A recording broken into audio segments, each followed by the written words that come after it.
നമസ്കാരം, welcome to K S mentor. Hope നിങ്ങളെല്ലാവരും prelims clear ചെയ്തിട്ടിരിക്കുകയാണ്. നമുക്കറിയാം പ്രിലിംസിൻ്റെ റിസൾട്ട് വന്നു. സോ ഡിഗ്രി തല പ്രിലിമിനറി പരീക്ഷ എഴുതിയ നിങ്ങളിൽ എല്ലാവരും ജയിച്ച് കാണുമെന്ന് ഞാൻ പ്രതീക്ഷിക്കുന്നു. അതുപോലെ തന്നെ ജയിക്കാത്തവരുണ്ടെങ്കിൽ നിങ്ങൾ തോറ്റവരല്ല, നിങ്ങൾക്ക് ഇനിയും അവസരങ്ങളുണ്ട്. അപ്പോൾ കൂടുതൽ നന്നായിട്ട് നിങ്ങളുടെ മിസ്റ്റേക്ക് മനസ്സിലായി അടുത്തൊരു എക്സാം അറ്റംപ്റ്റ് ചെയ്യുക.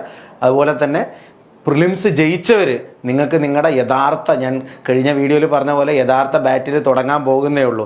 പ്രിലിമിനറി എക്സാം എന്ന് പറയുന്നത് ഞാൻ എപ്പോഴും പറയുന്ന പോലെ ഒരു എലിമിനേഷൻ റൗണ്ട് മാത്രമായിരുന്നു. ഇപ്പോൾ പ്രിലിംസ് എഴുതിയ ഒരുപാട് ആൾക്കാരിൽ നിന്ന് കുറച്ച് പേരെ മാറ്റി നിർത്തിക്കൊണ്ട് മെയിൻസിന് വേണ്ടി നിങ്ങൾ കുറച്ച് പേരെ തിരഞ്ഞെടുത്തു PSC അല്ലേ. പക്ഷേ ഇവിടെ നിന്നാണ് റാങ്ക് ലിസ്റ്റിലോട്ടുള്ള നിങ്ങളുടെ ജേണി. ഇപ്പോൾ ഇത് ഷോർട്ട് ലിസ്റ്റിൽ എത്തിയിട്ടുള്ളൂ. സോ റാങ്ക് ലിസ്റ്റിലോട്ട് നിങ്ങൾക്ക് എത്തണമെങ്കിൽ ഇനി നിങ്ങൾ ക്രാക്ക് ചെയ്യേണ്ടത് മെയിൻസ് ആണ്. ആൻഡ് മെയിൻസ് പ്രിലിമിനറി പോലെയല്ല, ഒരുപാട് വ്യത്യാസങ്ങളുണ്ട്. നിങ്ങൾ തന്നെ പലർക്കും അറിയാം, നിങ്ങൾ പ്രിലിമിനറി ജയിച്ചിട്ട് മെയിൻസിലോട്ട് എത്തി ആ കടമ്പ കടക്കാൻ പറ്റാതെ വീണ്ടും തിരിച്ചു വന്ന് ഈ പ്രിലിംസ് എഴുതേണ്ടി വന്ന ആൾക്കാരുണ്ടാവും. അപ്പോൾ അങ്ങനെയുള്ള ആൾക്കാർ, അതുപോലെ തന്നെ ആദ്യമായിട്ട് പ്രിലിമിനറി ജയിച്ച ആൾക്കാർ, നിങ്ങൾക്കൊരു ഗോൾഡൻ അവസരമാണ്. ഇത്തവണയാണെങ്കിൽ 3 എക്സാമും ക്ലിയർ ചെയ്ത് നിൽക്കുന്നവരുണ്ടാവും. കട്ട് ഓഫും നമ്മൾ പറഞ്ഞ രീതിയിൽ തന്നെ വന്നു. LSCS എല്ലാവരും പ്രതീക്ഷിച്ചതുപോലെ കട്ട് ഓഫ് 50ഉം 60ഒന്നും പോയില്ല. നമ്മൾ പറഞ്ഞ പോലെ തന്നെ 49.73, 50 താഴെ 50നോട് അടുപ്പിച്ച് നിന്നു അല്ലേ. SI open category 44 and Kerala ബാങ്കും 45.86. സോ ദാറ്റ് മീൻസ് ഒരുപാട് പേര് എസ്പെഷ്യലി തേർഡ് ഫേസിലൊക്കെ PSC 16ഓളം ചോദ്യങ്ങൾ ക്യാൻസൽ ചെയ്തപ്പോൾ ഒരുപാട് പേടിച്ചിരിക്കുമായിരുന്നു. അപ്പോൾ അവരെല്ലാം ക്ലിയർ ചെയ്തിട്ടുണ്ടെന്ന് ഞാൻ ആഗ്രഹിക്കുന്നു. കുറേ പേര് വിളിക്കുന്നുണ്ട്, ക്ലിയറായി. സോ സന്തോഷം, ഒരുപാട് സന്തോഷം. അപ്പോൾ ഈ സന്തോഷം യഥാർത്ഥത്തിൽ കേസ് മെൻഡറെ സംബന്ധിച്ച് പ്രിലിമിനറി നിങ്ങൾ ജയിക്കലല്ല, നിങ്ങൾ ജയിച്ച് റാങ്ക് ലിസ്റ്റിലോട്ട് എത്തുമ്പോഴാണ് നമ്മൾ പ്രൗഡ് ആവത്തുള്ളൂ. സോ അതുകൊണ്ട് ഇനിയാണ് നിങ്ങൾ യഥാർത്ഥ രീതിയിലുള്ള പഠനം ആരംഭിക്കേണ്ട, അല്ലെങ്കിൽ നിങ്ങൾ ശരിക്കുള്ള എഫേർട്ട് ഇട്ട് തുടങ്ങേണ്ട സമയം. മെയിൻസ് ഞാൻ പറഞ്ഞു, മെയിൻസ് എന്ന് പറയുന്നത് ഒരു റാങ്ക് ലിസ്റ്റിലോട്ടുള്ള ജേണിയാണ്. അതുകൊണ്ട് നിങ്ങളുടെ ഓരോ മാർക്കും കൗണ്ട് ചെയ്യും, നിങ്ങളുടെ ഇനി മുതലുള്ള ഓരോ സെക്കൻഡും കൗണ്ട് ചെയ്യും. അതെല്ലാം നിങ്ങളുടെ ലൈഫിൽ നിങ്ങൾ എന്താണ് ആവേണ്ടത് എന്നതിനെ തീരുമാനിക്കുന്ന നിമിഷങ്ങളാണെന്ന് മനസ്സിലാക്കുക. ആ ഒരു സീരിയസ്നെസ്സോടെ, ശരിക്കും ആ ഒരു സീരിയസ്നെസ്സോടെ പഠിച്ചാൽ മാത്രമേ ഇനി നിങ്ങൾക്ക് രക്ഷയുള്ളൂ. ഇല്ലെങ്കിൽ ഇനി വരുന്ന പ്രിലിമിനറി നിങ്ങൾ എഴുതേണ്ടി വരും, അല്ലെങ്കിൽ ഈ പറയുന്ന ജേണിയിൽ നിന്ന് നിങ്ങൾ കംപ്ലീറ്റ് ആയിട്ട് ഔട്ടാവും. സോ അങ്ങനെ ഒരു രീതിയിലോട്ട് നിങ്ങൾ എത്തരുത്. ഫുൾ എഫേർട്ട് നിങ്ങൾ ഇടണം. ആ ഫുൾ എഫേർട്ട് ഇടാൻ വേണ്ടി പ്രിലിമിനറി ആയിട്ട് നിങ്ങൾ ചെയ്യേണ്ട ചില കാര്യങ്ങൾ, നിങ്ങൾ അറിഞ്ഞിരിക്കേണ്ട ചില അറിവുകൾ, ഇതെല്ലാമാണ് നമ്മൾ ഈ വീഡിയോയിൽ പറയാൻ ഉദ്ദേശിക്കുന്നത്. ആൻഡ് വീഡിയോയിലോട്ട് കിടക്കുന്നതിന് മുമ്പ് ചെറിയൊരു ഓർമ്മപ്പെടുത്തലാണ്. LSCS എക്സാം നവംബറിലാണ് വരിക എന്ന് PSC തന്നെ അറിയിച്ചിട്ടുണ്ട്. കേരള ബാങ്ക് അസിസ്റ്റന്റ് മാനേജർ ഒക്ടോബറിലാണെന്നും സെപ്റ്റംബറിൽ SI പരീക്ഷ നടക്കുന്നതാണ് PSC അറിയിച്ചിട്ടുള്ളത്. SIയുടെ ഡേറ്റ് വന്നു, സെപ്റ്റംബർ 26-ന് SIയുടെ എക്സാം നടക്കാൻ പോവുക. അതായത് നിങ്ങളുടെ മുന്നിൽ ഇനിയുള്ള സമയം എന്ന് പറയുന്നത് SI പരീക്ഷയ്ക്ക് വെറും 57 ദിവസവും. സപ്പോസ് കേരള ബാങ്ക് ഒരു സെപ്റ്റംബർ മിഡോടെ വരുവാണെങ്കിൽ ഒരു 75 ദിവസവും, ഒരു ഒക്ടോബർ മിഡോടുകൂടി, ഒരു LSCS നവംബർ മിഡോടുകൂടി വരുവാണെങ്കിൽ ഒരു 100 ദിവസം മാത്രമേ നിങ്ങളുടെ മുന്നിലുള്ളൂ.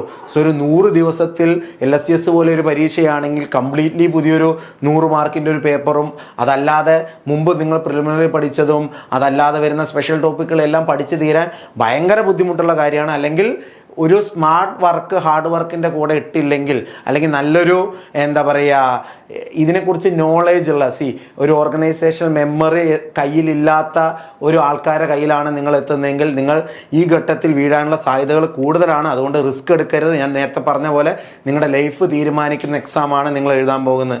ടൈം ലെഫ്റ്റ് ഇത്ര മാത്രമേ നിങ്ങളുടെ കയ്യിലുള്ളൂ എന്ന് മനസ്സിലാക്കുക. സോ ഈ ഒരു സമയത്ത് നിങ്ങൾ തീർച്ചയായും അറിയേണ്ടത് നിങ്ങളുടെ മെയിൻസിന് നിങ്ങൾ എന്ത് പ്രിപ്പയർ ചെയ്യണം, അല്ലെങ്കിൽ എങ്ങനെ പ്രിപ്പയർ ചെയ്യണം. എപ്പോഴും കുറച്ച് സമാധാനത്തോടെ നിങ്ങൾ എന്താണ് ഇപ്പം നിങ്ങളുടെ കയ്യിലുള്ളത് എന്ന് മനസ്സിലാക്കുക. ഓരോരുത്തരുടെ കയ്യിൽ ഓരോ പോലെ ആയിരിക്കും. ഇപ്പോൾ ഞാൻ ഇത് കഴിഞ്ഞ് പ്രിലിംസിൻ്റെയും മെയിൻസിൻ്റെയും സിലബസുകൾ നിങ്ങൾക്കൊന്ന് കമ്പയർ ചെയ്ത് കാണിച്ചു തരും, നിങ്ങൾ എത്രമാത്രം പഠിച്ചു എന്നറിയാൻ വേണ്ടിയിട്ട്. പക്ഷെ അപ്പോഴും ഇൻഡിവിജ്വലി നിങ്ങളെല്ലാം ഈ വീഡിയോ കാണുന്ന എല്ലാവരും ഒരുപോലെയാണെന്ന് എനിക്ക് ഒരിക്കലും അവകാശപ്പെടാൻ പറ്റില്ല. കാരണം ഈ പറയുന്ന ഓരോ സബ്ജക്റ്റും ഓരോരുത്തരും പഠിച്ചിരിക്കുന്ന പല പോലെ ആയിരിക്കും, പല സ്ഥലത്ത് നിന്നായിരിക്കും, അല്ലെങ്കിൽ സെൽഫായിട്ട് പഠിച്ചവരുണ്ടാവും. എന്തും ആയിക്കൊള്ളട്ടെ, ആദ്യം ഒന്ന് സ്വയം അനലൈസ് ചെയ്യുക, എന്താണ് എൻ്റെ കയ്യിലുള്ളത്. ഞാൻ പ്രിലിമിനറി മെയിൻസിലായിട്ട് കോമൺ സബ്ജക്റ്റുകൾ ഐഡന്റിഫൈ ചെയ്യുക. അത് നമ്മൾ ഈ വീഡിയോയിൽ തന്നെ ഐഡന്റിഫൈ ചെയ്യും. അതിന് ഐഡന്റിഫൈ ചെയ്തിട്ട് ആ ഓരോ സബ്ജക്റ്റിലും ഞാൻ എത്രമാത്രം പഠിച്ചു, ഏതൊക്കെ ടോപ്പിക് എനിക്ക് മിസ് ചെയ്ത് പോയിട്ടുണ്ട്, അല്ലെങ്കിൽ എന്തൊക്കെ ഇമ്പോർട്ടൻറ്റ് കൺസെപ്റ്റുകളാണ് ഞാൻ മിസ് ചെയ്ത്, ഇനി ഞാനത് പഠിക്കണ്ടേ. അപ്പോൾ അതുകൊണ്ട് ആദ്യം ചെയ്യേണ്ട അപ്രോച്ച് ഇതാണ്, റിവൈസ്. നിങ്ങളുടെ നിലവിൽ കയ്യിലുള്ള നോളേജ് മറക്കാതെ റിവൈസ് ചെയ്യണം. ആൻഡ് അതിൽ ബേസിക് ആയുള്ള അറിവുകൾ നിങ്ങൾക്ക് അതിൽ കുറവുണ്ടെങ്കിൽ, അല്ലെങ്കിൽ നിങ്ങൾക്ക് എന്തെങ്കിലും ബേസിക് സ്ട്രെങ്തൻ ചെയ്യാനുള്ള, അതിപ്പോൾ GS സബ്ജക്റ്റുകൾ ലൈക്ക് പൊളിറ്റി, ജിയോഗ്രഫി, എക്കണോമി, ഇവിടെ എല്ലാം ഇനി മെയിൻസിലോട്ട് വരുമ്പോൾ ഉള്ള ചോദ്യങ്ങൾ കുറച്ചുകൂടെ കൺസെപ്ഷ്യൽ ആവും, അല്ലെങ്കിൽ കുറച്ചുകൂടെ ബേസിക് ഓറിയന്റഡ് ആയുള്ള ചോദ്യങ്ങൾ വരും. എസ്പെഷ്യലി ഇത്രയും കോമ്പറ്റീറ്റീവ് ആയ LSCS പോലെയുള്ള പരീക്ഷയെല്ലാം നടക്കുന്ന സമയത്ത് അവിടെയൊന്നും ഒരു കോംപ്രമൈസും PSC ചെയ്യാനുള്ള സാധ്യതയില്ല. എസ്പെഷ്യലി പ്രിലിമിനറി പരീക്ഷയിൽ ഇത്രമാത്രം ചോദ്യങ്ങൾ ക്യാൻസൽ ചെയ്തു എന്നുള്ളൊരു ചീത്തപ്പേര് PSCയുടെ കയ്യിലുണ്ട്. അത് മറികടക്കാൻ വേണ്ടി തീർച്ചയായും ആ ഒരു കോൺസ്റ്റിറ്റ്യൂഷണൽ ബോഡി ശ്രമിക്കും എന്നുള്ളത് നിങ്ങൾക്ക് വെറുതെ ലോജിക്ക് വെച്ച് ചിന്തിച്ച് കഴിഞ്ഞാൽ മനസ്സിലാവും. ഓക്കെ, ശ്രമിക്കണം. അപ്പോൾ ബേസിക്സ് സ്ട്രെങ്തൻ ചെയ്യുക, റിവൈസ് ചെയ്യുക. അതിൻ്റെ പുറമെ ഈ ഒരു പ്രോബ്ലം നിങ്ങൾക്കുണ്ടെങ്കിൽ, അല്ലെങ്കിൽ മാക്സിമം ചോദ്യങ്ങൾ ചെയ്യാതെ ഈ പ്രിലിംസ് എങ്ങനെയെങ്കിലും കടന്നുകൂടിയവരാണെങ്കിൽ നിങ്ങളാണ് റെഡ് സോണിലുള്ളത്. പലതരം ആൾക്കാർ ഈ വീഡിയോ കാണുന്നുണ്ടാവും. ഇതിൽ കുറേ ആൾക്കാർ ഇപ്പോൾ കഴിഞ്ഞ കണ്ടിന്യൂസ് ആയിട്ട് മെയിൻസ് എഴുതുന്ന ആൾക്കാരായിരിക്കും, മെയിൻസിൽ തട്ടിത്തടഞ്ഞ് വീഴുന്ന ആൾക്കാർ. സോ നിങ്ങളുടെ പ്രശ്നം വേറെയാണ്. നിങ്ങളുടെ പ്രശ്നം ചിലപ്പോൾ സ്പെഷ്യൽ ടോപ്പിക് ആയിരിക്കാം. നിങ്ങളുടെ പ്രശ്നം ചിലപ്പോൾ ഇവിടെ MEMൽ 50 മാർക്ക് ഉള്ളത് കൊണ്ട് കടന്നുകൂടിയിട്ട് അപ്പുറത്തെത്തുന്ന സമയത്ത് MEMൻ്റെ വെയിറ്റേജ് 30ലോട്ട് എത്തുമ്പോൾ ആ ഒരു 20 മാർക്കിന് മറ്റോടത്ത് കവർ ചെയ്യാൻ പറ്റാത്തത് കൊണ്ട് നിങ്ങൾ പോകുന്നതായിരിക്കാം. ഇങ്ങനെ നിങ്ങളുടെ പ്രശ്നം, വെറ്ററൻസിൻ്റെ പ്രശ്നം വേറെ തന്നെയാണ്. ഇനി വേറെ ഫ്രഷേഴ്സ് ആയിട്ടുള്ള കുറേ ആൾക്കാരുണ്ടാവും അല്ലേ. ഈ ഫ്രഷേഴ്സ് ആയിട്ടുള്ള ആൾക്കാർ നിങ്ങൾക്ക് സ്പെഷ്യൽ ടോപ്പിക് പുതിയതാണ്. അപ്പോൾ ഒരു ഒപ്പം പഠിക്കുന്ന ഒരു വെറ്ററൻ PSCക്കാരനെ പോലെ പഠിക്കാൻ നിങ്ങൾക്ക് കഴിയില്ല.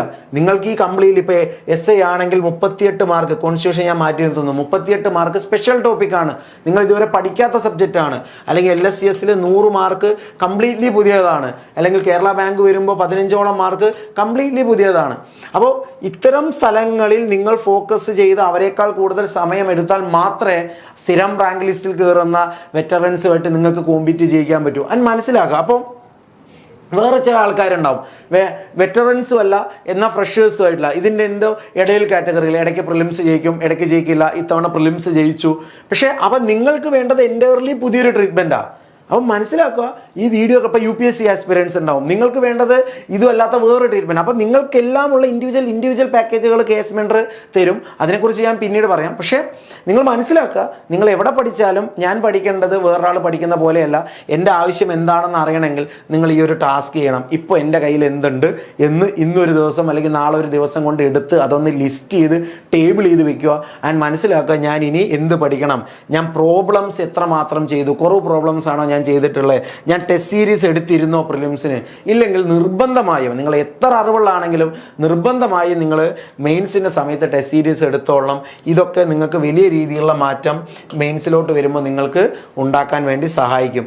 ഇനിയും ഇത് പറഞ്ഞ സ്ഥിതിക്ക്, കോമൺ സബ്ജക്റ്റ് എന്ന് പറഞ്ഞ സ്ഥിതിക്ക് ഞാനത് കാണിച്ചു തരാം എത്രമാത്രം കോമൺ ഉണ്ട് എന്നുള്ളത്. നോക്കിയേ, പ്രിലിമിനറി എക്സാമും മെയിൻസ് എക്സാമും കമ്പയർ ചെയ്യുന്ന സമയത്ത് LSCSനാണെങ്കിൽ 65ഓളം മാർക്കിൻ്റെ ടോപ്പിക് ഔട്ട് ഓഫ് 200, നോട്ട് 100. നിങ്ങൾക്കറിയാം സെക്കൻഡ് പേപ്പറോടെ 100 മാർക്കിനുള്ളതാണ്, നിങ്ങൾ ഓൾറെഡി പഠിച്ചതാണ്, അല്ലെങ്കിൽ നിങ്ങൾ ഓൾറെഡി കവേർഡാണ്.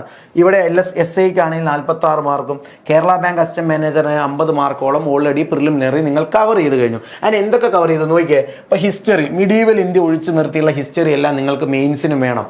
അപ്പോൾ LSCSനാണെങ്കിൽ 10 മാർക്ക്, SIക്കാണെങ്കിൽ 3 മാർക്ക്, കേരള ബാങ്ക് അസിസ്റ്റന്റ് മാനേജറിനാണെങ്കിൽ 5 മാർക്ക്. ഇനിയിപ്പോൾ ജോഗ്രഫിയാണ്. ഇപ്പോൾ വേൾഡ് ജോഗ്രഫി ആയാലും അല്ലെങ്കിൽ ഇന്ത്യൻ ജോഗ്രഫി ആയാലും കേരള ജോഗ്രഫി ആയാലും നിങ്ങൾ ഓൾറെഡി പ്രിലിമിനറി കവർ ചെയ്ത അതേ സിലബസ് തന്നെയാണ് മാറ്റമില്ലാതെ മെയിൻസിലോട്ട് വരുന്നത്. അപ്പോൾ 10 മാർക്ക് LSCSന്, 3 മാർക്ക് SIക്ക്, 5 മാർക്ക് കേരള ബാങ്ക് അസിസ്റ്റന്റ് മാനേജറിന്, അത് നിങ്ങൾ പഠിച്ചതാണ്. ആൻഡ് എക്കണോമിക്സിന് വരുമ്പോൾ ആസ് സച്ച് ഇന്ത്യൻ എക്കണോമി എന്ന രീതിയിൽ പേപ്പർ 2 വരുന്നുണ്ട്. അതിനെക്കുറിച്ച് നമുക്ക് പറയാം. SIക്കാണെങ്കിൽ 3 മാർക്കിനും കേരള ബാങ്ക് അസിസ്റ്റന്റ് മാനേജറിനാണെങ്കിൽ 5 മാർക്കിനും മെയിൻസിലുമുണ്ട്. അതുപോലെ തന്നെ കോൺസ്റ്റിറ്റ്യൂഷൻ 15 മാർക്കാണ് LSCS മെയിൻസിന് വരുന്നത്. ആൻഡ് ഇതിൻ്റെ പല ഭാഗങ്ങളും വീണ്ടും സെക്കൻഡ് പേപ്പറിലും കവർ ചെയ്യുന്നു എന്നത് കോൺസ്റ്റിറ്റ്യൂഷൻ്റെ ഇമ്പോർട്ടൻസ് കൂട്ടുന്നു. ആൻഡ് 7 മാർക്ക് SIക്ക്, 5 മാർക്ക് കേരള ബാങ്ക് അസിസ്റ്റന്റ് മാനേജറിന്. Simple arithmetic, reasoning, general English, Malayalam 30 mark ഒരു കോംബോ ആയിട്ട് 3 എക്സാമിനും കിട്ടുന്നു. സോ ഓൾമോസ്റ്റ് പകുതിയോളം മാർക്ക് ഈ കാണുന്ന SIക്കും കേരള ബാങ്കിനും, അതുപോലെ തന്നെ 65ഓളം മാർക്ക് ഔട്ട് ഓഫ് 200 LSCSനും നിങ്ങൾക്ക് പ്രിലിമിനറി പഠിച്ച ഭാഗങ്ങളുണ്ട്. ഞാൻ വീണ്ടും റിപ്പീറ്റ് ചെയ്യുന്നു, പ്രിലിമിനറിയിൽ പഠിച്ച ഭാഗങ്ങൾ. ദാറ്റ് ഡസൻ മീൻ നിങ്ങൾ ഇത് ഫുള്ള് പഠിച്ചു കഴിഞ്ഞതാണെന്നോ നിങ്ങൾ മെയിൻസിന് എക്യുപ്പഡ് ആണെന്നോ ഒന്നുമല്ല.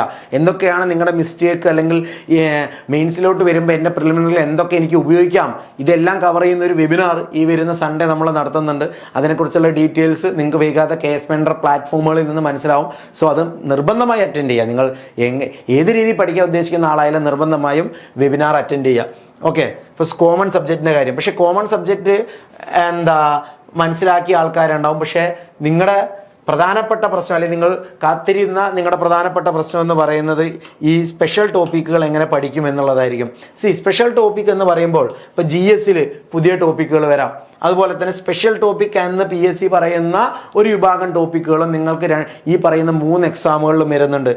അതുകൊണ്ട് തന്നെ സ്പെഷ്യൽ ടോപ്പിക്കിനുള്ള അപ്രോച്ച് ഒരിക്കലും നേരത്തെ നമ്മൾ പറഞ്ഞ നിങ്ങൾ ഓൾറെഡി പ്രിലിമിനറിയിൽ പഠിച്ച ടോപ്പിക്കുകളോട് നിങ്ങൾ കൊടുക്കുന്ന അപ്രോച്ച് പോലെ ആയിരിക്കരുത്. ആദ്യം മനസ്സിലാക്കുക എന്ത് വെയിറ്റേജ് ആണ് ഈ ടോപ്പിക്കുകൾ. ഞാൻ വീണ്ടും പറഞ്ഞു, LSCSൽ വരുമ്പോൾ 100 മാർക്ക് പുതിയതാണെങ്കിൽ 100 മാർക്ക് ഫ്രഷ് ആയിട്ട് നിങ്ങൾ പഠിക്കണം. അപ്പം മനസ്സിലാക്കുക, ഞാൻ എൻ്റെ പഠനത്തിൻ്റെ ഇവിടെയാണ് നിങ്ങൾ നിങ്ങളുടെ സമയത്തെ പ്ലാൻ ചെയ്യേണ്ടത് കേട്ടോ. ഞാൻ ഓൾറെഡി പറഞ്ഞു 75 ദിവസം ഒക്കെ നിങ്ങൾക്ക് പഠിക്കാനുള്ളൂ ഇൻ ആൻ ആവറേജ്. SI ആണെങ്കിൽ ഇതുമില്ല. ഈ 75 ദിവസത്തെ നിങ്ങൾ സ്പ്ലിറ്റ് ചെയ്യണം. ഗോൾഡൻ ഓപ്പർച്യൂണിറ്റി കിട്ടിയിരിക്കുന്ന ആൾക്കാരുണ്ട്, 3 ലിസ്റ്റിലുണ്ട്. പക്ഷെ പ്ലാൻ ചെയ്തില്ലെങ്കിൽ അൺഫോർച്ചുനേറ്റ്ലി നിങ്ങൾക്ക് ഈ 3 ലിസ്റ്റിൽ നിങ്ങൾ കയറില്ല. പക്ഷെ വൃത്തിക്ക് പ്ലാൻ ചെയ്ത് കഴിഞ്ഞാൽ ഇതെല്ലാം ഒരു മാസം ഇടവേളയായതുകൊണ്ട് നിങ്ങൾക്ക് പ്ലാൻ ചെയ്യാൻ പറ്റും. അപ്പോൾ നിങ്ങൾ പ്ലാൻ ചെയ്യുക, ഞാൻ എത്രമാത്രം സമയമാണ് സ്പെഷ്യൽ ടോപ്പിക്കിന് കൊടുക്കുന്നത്. ഓരോ ദിവസവും ഞാൻ പറയുന്നു, ഓരോ ദിവസവും എത്ര എമൗണ്ടോ സമയമാണ് കൊടുക്കുന്നത്. അതിൽ SIയുടെ പഠിക്കാൻ എത്ര കൊടുക്കും, LSCSന്റെ പഠിക്കാൻ എത്ര കൊടുക്കും, കേരള ബാങ്കിന്റെ പഠിക്കാൻ എത്ര കൊടുക്കും, GS പഠിക്കാൻ വേണ്ടി ഞാൻ എത്ര കൊടുക്കും, ഞാൻ റിവൈസ് ചെയ്യാൻ എത്ര സമയമെടുക്കും, ഞാൻ ഒരു ദിവസം എത്ര ടെസ്റ്റ് ചെയ്യും, ഞാൻ ഒരു ദിവസം MEM ചോദ്യങ്ങൾ എത്ര ചെയ്യും. MEM വീക്കായിരിക്കുന്ന ആൾക്കാരും ഈ വീഡിയോ കാണുന്നുണ്ടാവും, മാത്സ് വീക്കായ ആൾക്കാരുണ്ടാവും, ഇംഗ്ലീഷ് വീക്കായ ആളുണ്ടാവും. മലയാളം വലിയ ശ്രദ്ധ കൊടുക്കാതെ വരുമ്പോൾ എഴുതാം, ഒരു 5-6 മാർക്ക് എല്ലാ പരീക്ഷയും കിട്ടും, ഇതിലും അത് മതി. ഓരോ മാർക്കും കൗണ്ട് ചെയ്യാൻ പോകുന്ന ഒരു പരീക്ഷയാണ് നിങ്ങൾ എഴുതാൻ പോകുന്നത്. അവിടെ ഇത്തരത്തിലുള്ള ഓരോ നിങ്ങളുടെ ശ്രദ്ധ കൊടുക്കായ്മകളും നിങ്ങളെ റാങ്ക് ലിസ്റ്റിൽ നിന്ന് പുറത്താക്കും എന്നുള്ളത് മനസ്സിലാക്കുക. സോ വ്യക്തമായ ഒരു സ്റ്റഡി പ്ലാൻ ഇല്ലാതെ പഠിച്ചു തുടങ്ങരുത്. അതിനാദ്യം വേണ്ടത് സിലബസ് നോക്കി വെയിറ്റേജ് മനസ്സിലാക്കുക, പ്രോപ്പറായുള്ള ക്ലാസ്സസ് എടുക്കുക, അല്ലെങ്കിൽ ഒരാളുടെ ഹെൽപ്പ് മേടിക്കുക എന്നുള്ളത് ഒരിക്കലും മോശം കാര്യമല്ല. അതുകൊണ്ട് തന്നെ ആരാണോ ബെസ്റ്റ് ഇൻഡസ്ട്രിയിൽ, എനിക്ക് ധൈര്യമായി കോൺഫിഡൻസോടെ നിങ്ങൾക്ക് പറയാൻ പറ്റും KS Mentor ആണ് ബെസ്റ്റ് ഇൻ ദി മാർക്കറ്റ്. ഒരു തരത്തിലും എനിക്ക് ആ കാര്യത്തിൽ ഡൗട്ടില്ല. നമ്മുടെ പഠിച്ചിറങ്ങിയ കുട്ടികളും ആ കാര്യത്തിൽ നമ്മുടെ ക്ലാസ്സിൻ്റെ ക്വാളിറ്റിയിലോ നമ്മുടെ മെറ്റീരിയലിലോ തെറ്റ് പറയത്തില്ല. നമ്മുടെ ക്വസ്റ്റ്യൻസിൻ്റെ സ്റ്റാൻഡേർഡും മാമാങ്കം എക്സ്പ്ലെയിൻ ചെയ്തുകൊണ്ട് നിങ്ങളോട് പറഞ്ഞാണ് നമ്മുടെ test series. So best classes എടുക്കുക, നിർബന്ധമാണ്. ഇനി സമയം കുറവേ ഉള്ളൂ, നിങ്ങളുടെ ലൈഫ് വെച്ചാണ് നിങ്ങൾ കളിക്കുന്നത്. അതുകൊണ്ട് ഇതൊരിക്കലും വേറൊരാളുടെ എന്തെങ്കിലും ഒരു അഭിപ്രായത്തിന് നിങ്ങൾ വിട്ടുകൊടുക്കരുത്. നിങ്ങൾക്ക് ജയിച്ചേ പറ്റൂ. ഇൻഡിവിജ്വൽ കോമ്പറ്റീഷൻ, ഇവിടെ ഗ്രൂപ്പായിട്ടുള്ള മത്സരമൊന്നുമില്ല. അപ്പോൾ മെറ്റീരിയൽസ് ആയിക്കൊള്ളട്ടെ, അതുപോലെ തന്നെ ക്വസ്റ്റ്യൻസും ടെസ്റ്റ് സീരീസ് ആയിക്കൊള്ളട്ടെ, നിർബന്ധമായി അറ്റൻഡ് ചെയ്യുക. ഞാൻ KS Mentor ചാനൽ പറഞ്ഞെങ്കിലും നിങ്ങൾക്ക് എന്താണോ ബെസ്റ്റ് എന്ന് തോന്നുന്നത് ആ ബെസ്റ്റ് അപ്രോച്ച് എടുക്കുക, ബെസ്റ്റ് ഹെൽപ്പ് നിങ്ങൾ നേടുക, ആൻഡ് ബെസ്റ്റ് മെറ്റീരിയൽസിലൂടെ മാത്രം പോവുക. അതല്ലാതെ ഒന്നിലധികം മെറ്റീരിയൽ വായിക്കാനോ ഗൂഗിളിലെ അറിവുകൾ മൊത്തം പഠിക്കാനോ ഒന്നും നിങ്ങൾക്ക് സമയമില്ല. കാരണം ഈ സമയത്തിനുള്ളിൽ ജയിക്കണം. ഇത് കഴിഞ്ഞിട്ട് ഇതിനെക്കുറിച്ചുള്ള എന്ത് അറിവ് കിട്ടിയിട്ടും നിങ്ങൾക്ക് കാര്യമൊന്നുമില്ല. അപ്പോൾ പുതിയ ടോപ്പിക്കുകളുടെ അറിവ് നിങ്ങൾ ആദ്യം നേടണം. അപ്പോൾ നോക്കിക്കുക, സിലബസ് എടുത്ത് നോക്കിക്കഴിഞ്ഞാൽ LSCSലാണെങ്കിൽ ലൈഫ് സയൻസ്, ചില മെയിൻസിന് പുതിയത് സ്പെഷ്യൽ ടോപ്പിക് അല്ലാതെ ഞാൻ പറയുന്ന കൺവെൻഷനിലുള്ള ടോപ്പിക്കുകളാണ്. സ്പെഷ്യൽ എന്ന് പറഞ്ഞ് മാറ്റി നിർത്താൻ പറ്റില്ല. പക്ഷേ എന്നാൽ ഈ മെയിൻസിൽ പുതിയതായിട്ട് പ്രിലിംസിൽ നിന്ന് വരുന്നു. LSCSനാണ് ലൈഫ് സയൻസ് 10 മാർക്കുണ്ട്, SIയിൽ 6 മാർക്കുണ്ട്, കേരള ബാങ്കിന് 6 മാർക്കുണ്ട്. വിട്ട് കളയരുത്. റാങ്ക് തീരുമാനിക്കുന്ന സബ്ജക്റ്റ് ഫിസിക്സ്, LSCSന് 5 മാർക്ക്, കേരള ബാങ്കിന് 3 മാർക്ക്. കെമിസ്ട്രി ഉണ്ട്. കറണ്ട് അഫെയർ നോക്കിയാൽ എല്ലാറ്റിലും കറണ്ട് അഫെയറിനുള്ള ഇമ്പോർട്ടൻസ് കണ്ടു നിങ്ങൾ. ഇത്രയും 15 മാർക്കോളം, SIക്ക് മാത്രമാണ് ഒരു 5 മാർക്ക്, ബാക്കി രണ്ടിനും 15 മാർക്കിനെ കറണ്ട് അഫെയർ വരുന്നത്. പക്ഷേ ഈ കറണ്ട് അഫെയർ മാത്രമായിട്ട് കറണ്ട് അഫെയർ മെറ്റീരിയൽ പഠിക്കുവാണോ നിങ്ങൾ ചെയ്യേണ്ടതല്ല. നിങ്ങൾ അവിടെ ചെല്ലുന്ന സമയത്ത് പൊളിറ്റി 15 മാർക്കാണല്ലോ പറഞ്ഞത്, പക്ഷേ പരീക്ഷയ്ക്ക് വന്നപ്പോൾ അത് 25 മാർക്ക് ഉണ്ടല്ലോ, അല്ലെങ്കിൽ 20 മാർക്ക് ഉണ്ടല്ലോ. എന്തുകൊണ്ട് വരുന്നു? ഈ 15 മാർക്ക് കറണ്ട് അഫെയർ എന്നുള്ളത് ബാക്കി സബ്ജക്റ്റുകളിൽ മൊത്തം സ്പ്ലിറ്റ് ചെയ്തു പോകും. കാരണം ഒരു സബ്ജക്റ്റിനോട് മാപ്പ് ചെയ്യാത്ത ഒരു കറണ്ട് അഫെയർ ക്വസ്റ്റ്യനും PSC ഒരിക്കലും ചോദിക്കില്ല. അപ്പം ഏത് സബ്ജക്റ്റിൽ നിന്ന് എത്രമാത്രം കറണ്ട് അഫെയർ പഠിക്കും എന്ന് നിങ്ങൾക്ക് മനസ്സിലാവണമെങ്കിൽ കറണ്ട് അഫെയർ ഓറിയന്റഡ് ആയ ക്ലാസ്സസ് നിങ്ങൾ അറ്റൻഡ് ചെയ്യേണ്ടി വരും. അപ്പോൾ നിങ്ങൾ തന്നെ കറണ്ട് അഫെയർ ചോദ്യങ്ങൾ ചെയ്തുകൊള്ളും. ആൻഡ് കേരള ഗവേണൻസ്, കേരള ബാങ്കിനും അതുപോലെ തന്നെ SIക്കും ചോദിക്കുന്നു. ഇനി ഇതിനൊക്കെ പുറമെ ഇതൊക്കെ പിന്നെ നിങ്ങൾ പല സ്ഥലങ്ങളിലായിട്ടും അല്ലെങ്കിൽ പലപ്പോഴും നിങ്ങളുടെ പഠിക്കുന്ന കാലഘട്ടങ്ങളിൽ നിങ്ങൾ കണ്ടിട്ടുണ്ട്. പക്ഷേ അധികം ഇത് നിങ്ങൾ പഠിക്കാത്ത അല്ലെങ്കിൽ സ്പെഷ്യലായിട്ട് പഠിച്ചില്ലെങ്കിൽ ഒരിക്കലും നിങ്ങൾ കാണാതിരുന്ന ചില ഭാഗങ്ങളെയാണ് നമ്മൾ സ്പെഷ്യൽ ടോപ്പിക് എന്ന് വിളിക്കുന്നത്. ലൈക്ക് LHS-നാണെങ്കിൽ നിങ്ങൾക്ക് അറിയാം 100 മാർക്ക് എന്താണ് സ്പെഷ്യൽ ടോപ്പിക്കാണ്. ആൻഡ് ആ 100 മാർക്കിൽ തന്നെ ഇന്ത്യൻ പൊളിറ്റി ഉണ്ട്. ഇന്ത്യൻ പൊളിറ്റി എന്ന് പറയുമ്പോൾ ഇന്ത്യൻ പൊളിറ്റി ഇവല്യൂഷൻ ചെയ്തു വന്ന ആ ഒരു കാലഘട്ടം മുതലുള്ള മുഴുവൻ കാര്യങ്ങളും ആ ഒരു ഭാഗത്ത് കവർ ചെയ്യണം. പക്ഷേ ആ ഒരു ഭാഗം പഠിപ്പിക്കുന്ന അല്ലെങ്കിൽ ആ ഭാഗം നിങ്ങൾ പഠിക്കുന്നത് അക്രോസ് 100 മാർക്കിൻ്റെ ഇടയിൽ പല സമയത്തായിരിക്കും. അതൊക്കെ എവിടെയാണ് എന്താണ് പഠിപ്പിക്കേണ്ടത് എന്ന് വ്യക്തമായിട്ടുള്ള ധാരണ ഉള്ള ആൾക്കാരുടെ കയ്യിൽ മാത്രം പോവുക. ഇന്ത്യൻ എക്കണോമി ഉണ്ട് 15 മാർക്കിന്. It is completely different from economics. Economics എന്നുള്ള ഭാഗത്ത് നിങ്ങൾ പഠിച്ചതിനേക്കാൾ ചില കാര്യങ്ങൾ അധികം നിങ്ങൾ ഇന്ത്യൻ എക്കണോമിയിൽ പഠിക്കണം. റൂറൽ ഡെവലപ്മെൻറ്റ്, അതുപോലെ തന്നെ ഡെമോക്രാറ്റിക് ഡീസെൻട്രലൈസേഷൻ, റിപ്പീറ്റഡ് ആണ് democratic decentralisation, decentralise planning, concept of grass root level government, urban governance and governance. 100 മാർക്കിന് സ്പെഷ്യൽ ടോപ്പിക്കുകളായിട്ട് ഇതിലെന്താണ് പഠിക്കേണ്ടതെന്നും സിലബസ് എക്സ്പ്ലനേഷനൊക്കെ ഓൾറെഡി നമ്മൾ ചെയ്തതാണ്. KSP ചാനലിൽ വീഡിയോ ഉണ്ട്, നിങ്ങൾ കാണുക. ഞാനിപ്പോൾ ഒരു സമയത്തിൻ്റെ കുറവ് കൊണ്ട് ഞാനത് എക്സ്പ്ലെയിൻ ചെയ്യുന്നില്ല. എഗെയിൻ SAയിലാണെങ്കിൽ IPC CRPC 5 മാർക്കിന് വരുന്നുണ്ട്. മീൻസ് ഈ ഒരു എക്സാമിനും കൂടെ IPC ആൻഡ് CRPC ആയിരിക്കുമെന്ന് PSC തന്നെ പറഞ്ഞിട്ടുണ്ട്. കുറേ പേര് അത് വിളിച്ച് ചോദിക്കുന്നുണ്ട്, ഭാരതീയ ന്യായ സംഹിത ആയിരിക്കും. അല്ല, IPC CRPC ആണെന്ന് PSC തന്നെ പറഞ്ഞിട്ടുണ്ട്. ദെൻ IT ആക്ട് ഉണ്ട്, RTA ആക്ട് ഉണ്ട്, basics of IT and cyber crime ഉണ്ട്, ബേസിക്സ് ഓഫ് ഹ്യൂമൻ സൈക്കോളജി ഉണ്ട്. 38 മാർക്കിന് സ്പെഷ്യൽ ടോപ്പിക് ഉണ്ട്. ആൻഡ് 7 മാർക്ക് കോൺസ്റ്റിറ്റ്യൂഷൻ ഉൾപ്പെടെ സ്പെഷ്യൽ ടോപ്പിക് എന്ന് PSC പറയുന്ന 45 മാർക്കോളം SAക്ക് ഉണ്ട്. ആൻഡ് കേരള ബാങ്ക് നോക്കിയാൽ 5 mark arts sports, basics of computer, important act 5 mark. ഇതിനൊക്കെ പുറമെ കറണ്ട് അഫെയറിൻ്റെ ഒരു 15 മാർക്കും. അപ്പോൾ ഇങ്ങനെയാണ് പുതിയതായിട്ട് സ്പെഷ്യൽ ടോപ്പിക് എന്ന് പറഞ്ഞ് നിങ്ങൾ പഠിക്കേണ്ട ഭാഗങ്ങൾ കേരള PSC തന്നിരിക്കുന്നത്. നോക്കിയാൽ ഇതൊക്കെ നിങ്ങളൊരു വെറുതെ എക്സാം ഹാളിൽ പോയിട്ട് അറ്റൻഡ് ചെയ്യാൻ പറ്റുമെന്ന് നിങ്ങൾക്ക് തോന്നുന്ന കാര്യങ്ങളാണോ? ഒരിക്കലും കഴിയത്തില്ല. അപ്പോൾ റൂറൽ ഡെവലപ്മെൻ്റ് ആയാലും ഗ്രാസ് റൂട്ട് ലെവലിൻ്റെ ഡെമോക്രസി ആയാലും ഒക്കെ നിങ്ങളത് പഠിക്കണം. ആ നിയമങ്ങൾ പഠിക്കണം, ആ കൺസെപ്റ്റുകൾ പഠിക്കണം. അതൊക്കെ നിങ്ങൾ ഒരു പ്രോപ്പറായുള്ള ഇതിനെക്കുറിച്ചുള്ള അറിവുള്ള ആളിൽ നിന്ന് മാത്രം പഠിച്ചാൽ മാത്രമേ നിങ്ങൾക്ക് കവർ ചെയ്യാൻ കഴിയത്തുള്ളൂ. അല്ലെങ്കിൽ SI ആയാലും basics of IT and cyber ക്രൈമിനെ കുറിച്ച് അതല്ലാത്ത വളരെ ബേസിക് ആയുള്ള കാര്യങ്ങൾ നിങ്ങൾ IT പഠിച്ച് കാണും, ബേസിക്സ് ഓഫ് കമ്പ്യൂട്ടർ പഠിച്ചു. അതല്ല, അതിനപ്പുറം നിന്നുകൊണ്ടുള്ള നിയമ ബാക്ക്ഗ്രൗണ്ടോടുകൂടി നിങ്ങളെ പഠിപ്പിക്കേണ്ട കാര്യമാണ്. അത് അങ്ങനെ തന്നെ നിങ്ങൾ അപ്രോച്ച് ചെയ്യണം. ഓക്കെ, കേരള ഗവേണൻസ് നിങ്ങൾ ഓൾറെഡി ഇവിടെയും പഠിച്ചിട്ടുണ്ട് അല്ലേ. ദെൻ ബേസിക്സ് ഓഫ് കമ്പ്യൂട്ടർ നിങ്ങൾ അവിടെ പഠിച്ചതാണ്. ആൻഡ് ആർട്സ് സ്പോർട്സ് ലിറ്ററേച്ചറൊക്കെ കേരള ബാങ്കിൽ സ്പെഷ്യലായിട്ട് ഇട്ടെങ്കിലും അതിനൊരു കാരണമുണ്ട്. നിങ്ങൾ പ്രിലിമിനറി പഠിക്കുന്ന രീതിയിൽ ആർട്സ് സ്പോർട്സിനെ അപ്രോച്ച് ചെയ്ത് കഴിഞ്ഞാൽ മെയിൻസിൽ വരുന്ന ചോദ്യങ്ങൾ നിങ്ങൾക്ക് അപ്രോച്ച് ചെയ്യാൻ പറ്റില്ല. ആൻഡ് ഇതൊക്കെ എങ്ങനെയാണ് ഈ മാറ്റം എന്നുള്ളത് ഞാൻ ഡിഫറെൻറ്റ് വീഡിയോകളിലൂടെ ഓരോ സബ്ജക്റ്റ് എങ്ങനെ പഠിക്കണം എന്നുള്ളത് നമ്മൾ കൊണ്ടുവരുന്നുണ്ട്. So stay tune. ഓക്കെ, അപ്പോൾ നമ്മൾ പുതിയ ടോപ്പിക്കുകളെ കുറിച്ചാണ് കണ്ടത്. ഓൾറെഡി പഠിച്ച ടോപ്പിക്കുകൾ കണ്ടു. രണ്ടും അപ്രോച്ച് ചെയ്യേണ്ട 2 രീതിയിലാണ്. ഇതിനെക്കുറിച്ചെല്ലാം ഡീറ്റെയിൽ ആയിട്ട് ഒരു യൂട്യൂബ് വീഡിയോയിൽ എനിക്ക് പറഞ്ഞു തരാൻ കഴിയില്ല. ഇതെല്ലാം ഡിസ്കസ് ചെയ്യുന്ന ഒരു വെബിനാർ ഈ വരുന്ന സൺഡേ നമ്മൾ ചെയ്യുന്നുണ്ട്. അതിൻ്റെ ഡീറ്റെയിൽസും അതിൻ്റെ വിവരങ്ങളെല്ലാം ഈ വീഡിയോയുടെ കൂടെ തന്നെ നിങ്ങൾക്ക് പിൻ ചെയ്ത് കാണും. സോ നിങ്ങളത് മറക്കാതെ എന്ത് ചെയ്യുക, അതിലോട്ട് രജിസ്റ്റർ ചെയ്യുക.